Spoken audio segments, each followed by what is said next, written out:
वहीं प्रदेश सरकार के 2500 दिन पूरे होने पर सीएम मनोहर लाल ने अपने कार्यों की किताब को लॉन्च किया।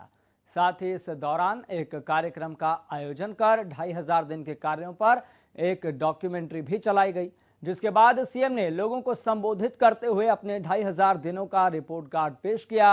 सीएम ने एक तरफ जहां अपने कार्यों को गिनवाया, वहीं दूसरी तरफ भ्रष्टाचार और कृषि कानूनों के मुद्दे पर विपक्ष पर भी जमकर निशाना साधा।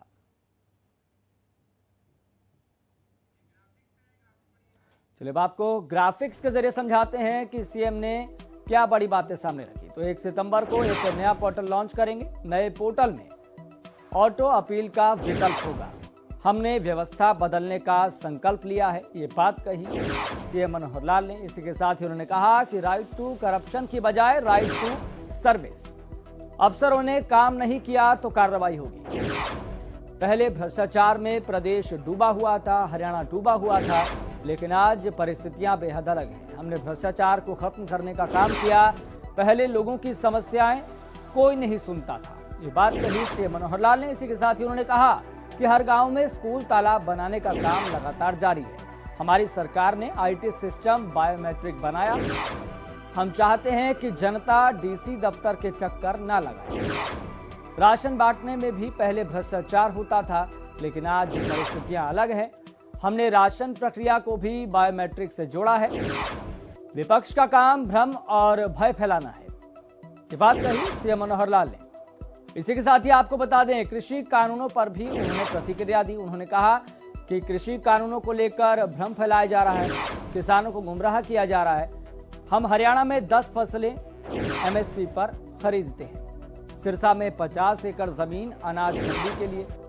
वहीं जमीन मालिकों के साथ काश्तकारों को भी फायदा दिया। बुढ़ापा पेंशन पर भी भ्रम फैलाया गया, ये बात कही सीएम मनोहर लाल ने।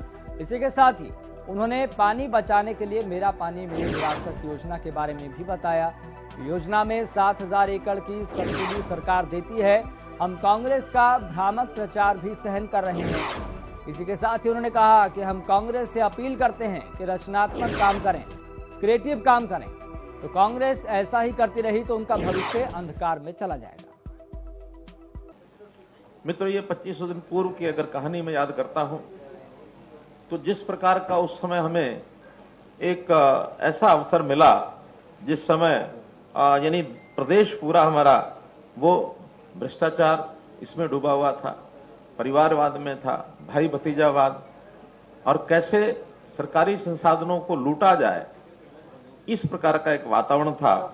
उसको ठीक करने के लिए हमने भी संकल्प लिया कि हम अपने शासनकाल में इसको सुधारने का प्रयत्न करेंगे। तो उसी दिन संकल्प लिया कि व्यवस्थाएं बदलनी है। हमको सीधे सीधे जैसे पहले काम चल रहे हैं उस प्रकार के नहीं करने हैं। जो उन्होंने किए वो करने हैं, ऐसा नहीं कि वो नहीं करने, वो सारे बेकार थे, ऐसा नहीं है। लेकिन उसी ढर्रे पर नहीं चलना है, ढर्रा बदलना है। तब हमने जो उस समय लोगों को एक वातावरण था कि जैसे करप्शन के बारे में लोग समझते थे उनका अधिकार है, राइट टू करप्शन, ये वो मान करके चलते थे। हमने कहा नहीं, इसको बदलेंगे। हम जो है राइट टू करप्शन की बजाय राइट टू सर्विस, इसको लागू करेंगे। 1 तारीख को हम एक पोर्टल नया लागू कर रहे हैं। राइट टू सर्विस में जो टाइमली, जिनको टाइम दिया गया है अधिकारी को कि आपने 5 दिन में, 10 दिन में, 20 दिन में, 1 महीने में काम पूरा करना है, उस समय तक अगर उन्होंने नहीं किया तो एक प्रावधान कर रहे हैं ऑटो अपील का, कि अगर 15 दिन में काम करना था, अफसर ने 15 दिन में नहीं किया तो घुमा नहीं सकता। 16वें दिन ऑटो अपील ऊपर के अफसर पर पहुंच जाएगी, और उस ऑटो अपील में भी उसके जो दिन होंगे उस दिन तक नहीं करेगा तो उससे ऊपर पहुंच जाएगी। और नीचे वाले ये नहीं समझेंगे कि ऑटो अपील होने के बाद मेरा काम छोटा और ऊपर चला गया, उनका भी हिसाब किताब रखा जाएगा कि उन्होंने टाइम से काम क्यों नहीं किया। तो ऑटो अपील का एक सिस्टम बनाएंगे। 2500 दिन पहले जिला परिषद का बजट 1 करोड़ से 2 करोड़ के बीच में चलता था। कुल मिला के 30 करोड़ रुपया जिला परिषदों को दिया जाता था। हमने आने के बाद 20 करोड़ से 25 करोड़ बजट कर दिया एक जिला परिषद का, और कोई संतुष्टि नहीं है हमारी। हम चाहते हैं और ज्यादा काम उनको दिए जाए। ऐसे छोटे छोटे काम जो हर गांव में होने हैं, हर गांव में प्राइमरी स्कूल खुलना है, हर गांव में पार्क भी होना है, हर गांव में तालाब की व्यवस्था भी होनी चाहिए, हर गांव में कोई हॉस्पिटल डिस्पेंसरी छोटा ये होना चाहिए। तो 6,700 हमारे गांव हैं और लगभग 4,000 के आसपास वार्ड्स हैं। तो ऐसे ये 10-11 हजार इकाइयां एक उसका केंद्र बिंदु स्टेट में रह करके कैसे संभाल सकता है? नहीं संभाल सकता। उसको डिसेंट्रलाइज करेंगे तो आम आदमी को उसका लाभ मिलेगा। अब ऐसी जब चेंजेस की जाती हैं, चेंजेस करते समय हमारा दुर्भाग्य ये है कि जो विपक्ष के लोग होते हैं वो हर समय कोई ना कोई क्वेश्चन मार्क हर चीजों में लगाते हैं। और क्वेश्चन मार्क ऐसा क्योंकि मुद्दे तो उनको मिलते नहीं है, सब चीजें सॉल्व हो रही हैं, आगे बढ़ रही हैं धीरे धीरे। उनको लगता है जनता को बहकाना है तो कैसे बनाया जाए, तो भ्रम फैलाना और भ्रम के साथ साथ भय फैलाना, डराना कि ये होगा तो ऐसे हो जाएगा, ये होगा तो ऐसे हो जाएगा।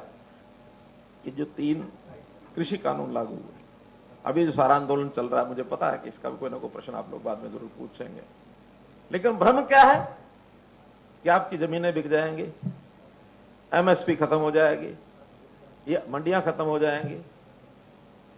अभी 2 साल हो गए हैं हमें भी अब उन कानूनों के बढ़ने के बाद, साल भर से तो शोर शराबा भी खूब हो रहा है, कोई मंडी खत्म हुई है क्या? बल्कि कुछ मंडियां जो बंद पड़ी थी वो हमने चालू की, नई मंडियां भी खोली हैं।